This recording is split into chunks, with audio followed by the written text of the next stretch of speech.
before Ethiopia became a modern state, recognized on a world stage, before microphones and grand assemblies, one man was already quietly preparing for storm he knew would come. His name was Tafari Makon. History would remember him as Haile Selassie, Emperor of Ethiopia. But long before the crown, before the exile, before the League of Nations speech that echoed around the world, Tafari was something else entirely, a diplomat in motion. This is a story of Haile Selassie before power, when learning travel, patience, and strategy became Ethiopia's first line of defense, a world closing in at the dawn of the 20th century, Africa being powered up by European empires like a map on a general's table. Borders were drawn in distant capitals, not by the people who lived on the land. Ethiopia stood almost alone. It was ancient, proud, and independent, but surrounded. Italy controlled Eritrea, Britain dominated Sudan, and Kenya France. Djibouti, Ethiopia's sovereignty existed but was fragile, constantly tested by foreign ambitions. Most leaders would have responded with walls and weapons. To farm a coin, chose something else. He chose knowledge. The making of Tafari, born in 1892, Tafari was raised in a court that understood both tradition and danger. His father, Ras McCohen, had already seen European diplomacy up close and knew that survival would depend on understanding the outside world. Tafari learned early that power was not only held by armies, but by language, perception, and timing. He studied French, learned international customs. He observed how foreign representatives spoke, negotiated, and maneuvered, while others focused inward. Tafari looked outward not with fear, but with calculation, traveling without a crown before he was emperor. Tafari traveled abroad not as a conqueror, but as a student. He visited Europe and the Middle East, moving through royal courts, parliaments, and ministries. He watched how governments functioned, how decisions were made, and most importantly, how alliances were built. He listened more than he spoke. In private conversation, he asked questions, revealed weaknesses and ambitions. He noted which leaders respected Ethiopia and which merely tolerated it. These were not ceremonial visits.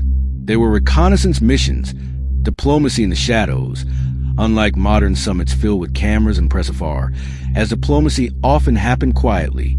A dinner invitation here, a conversation in a corridor. There he met diplomats discreetly cultivating relationships. Long before treaties were signed, he understood that when crisis came, it would be too late to introduce Ethiopia to the world. So he introduced it early. He framed Ethiopia not as a relic of the past, but as a nation capable of reform, cooperation, and modern governance. And slowly the image began to change.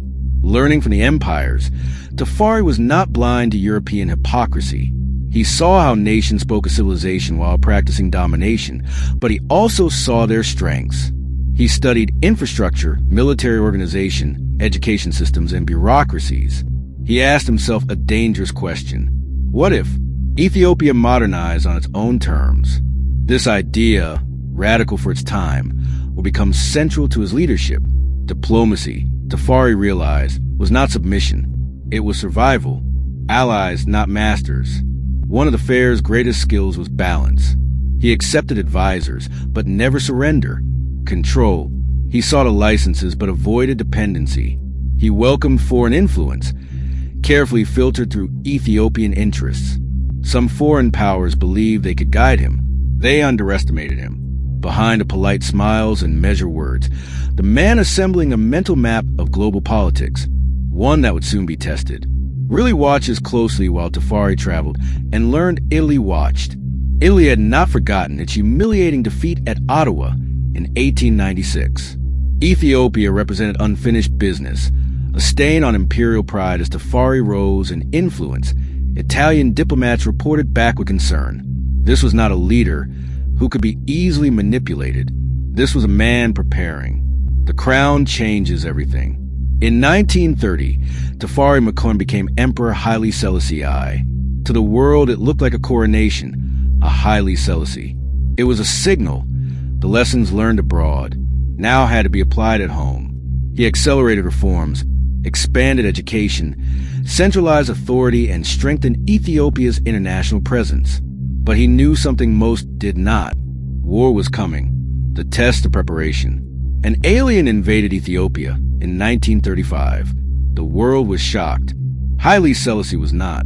He had already laid the groundwork, relationships, appeals, diplomatic channels when he stood before the League of Nations. He was not improvising. He was executing a plan decades in the making. His speech was not just, it was an indictment of imperial hypocrisy and a warning to the world. Diplomacy beyond defeat. Even in exile, Haile Selassie remained a diplomat.